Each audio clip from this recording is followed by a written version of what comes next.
খেলা জন্মে গেছে। লায়লা মামুনের খেলা জন্মে গেছে। Coming to Laila for the কি প্রিন্স মামুন কুমবে কারাগারে। কোথায়? কারাগারে। সে এখন রাজপ্রাসাদ থেকে কারাগারে অবস্থান করছে। কি কারণে?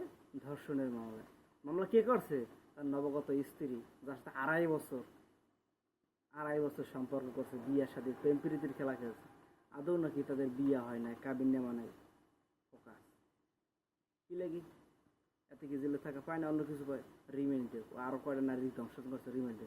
ও টিকটক আর ও সেলিব্রিটি হয়েছে, এটা হয়েছে সেইটা হয়েছে, এই জন্য কি এসব কাজ করবে?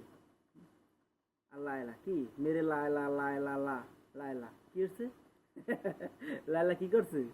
আরে লায়লা লায়লা কার বাজাইছে? কি করছে লায়লায়? জুয়ান জুয়ান পোলা, সুন্দর সুন্দর পোলা দেখে, টিকটকার দেখে নিয়ে কি করে? এঙ্গেজমেন্ট করে, ফর দ্য এঙ্গেজমেন্ট। যেই যখন একটু স্বার্থে আঘাত লাগে, নো এঙ্গেজমেন্ট।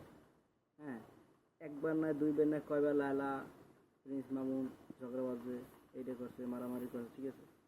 তোরা বিয়ে ছাড়া, হে মাগি তুই বিয়ে ছাড়া ওই পোলাটার দ্বারে 2.5 বছর 3 বছর সংসার কেমনে করলি? হুম, তোর লজ্জা সরম নাই? হুম, তা থাকলে কি সব হয়? সরম রাখ, ইমানা মানান। বাংলাদেশ একটা মুসলিম রাষ্ট্র, এই রাষ্ট্রটার তোরা ধ্বংস করতে আসো টিকটক সেলিব্রিটি দেখবে। তবে একজন একটা পেজ আছে, হ্যাঁ, নাম আছে, কি আছে তোর মধ্যে? একটু ভালো কিছু উপহার দাও। কি করো?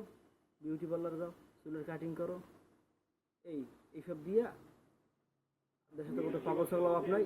আর আবার মনে করো ওই দিদি আবার সেলিব্রিটি সব মানে নেই। হুম, লাগে কি জানো? জুতা দিয়ে পিডিন লাগে, কয়েকটা জুতা দিয়ে পিডিন। তোরা কি একটা কাম করো এটা? কামটা কি তো গো? 2 দিন মেলো, 2 দিন বাজাও, 2 দিন মেলো কে? ভালো লাগে তোর বিয়ে করে লইতি, তুই 2.5 বছর, এই মাগে তুই জানি 2.5 বছর সংসার করো কা? তারা কোথায় দেখলে হুত মন চায়? হ্যাঁ, লজ্জা সরম নাই মোড়ো? লজ্জা সরম মাথা খাইছো? হুম, ইয়ার কমু সময় নেই এত বেশি, তাহলে কইতাম তোরে। হ্যাঁ, ভালো হয়, এখনো কইছি ভালো হ। আর প্লিজ মামুন বাবু, ভালো হয়ে যাই, তুমি তুমি সাবধান হয়ে যাইও। তোমার কিন্তু অবস্থাটা ভালোবেসে ঠিক না, ঠিক আছে? সেলুন দাও, ইস্যু দাও, ওষুধ দাও। হ্যাঁ, কে তোমার এত কিছু লাগবে দিতে? তুমি টস টস এত সুন্দর ছেলে, আমাদের বাংলাদেশের ইউনিটির ভবিষ্যৎ। কেন তুমি যে ওই লায়লার অর্থ পাচাইয়া, তুমি তো লায়লার প্রেমে পড়ো না, তুমি তো লায়লার অর্থের প্রেমে পড়ছো। যে অর্থ শেষ শেষ, পাখি ফাঁকি উড়ত দেশে।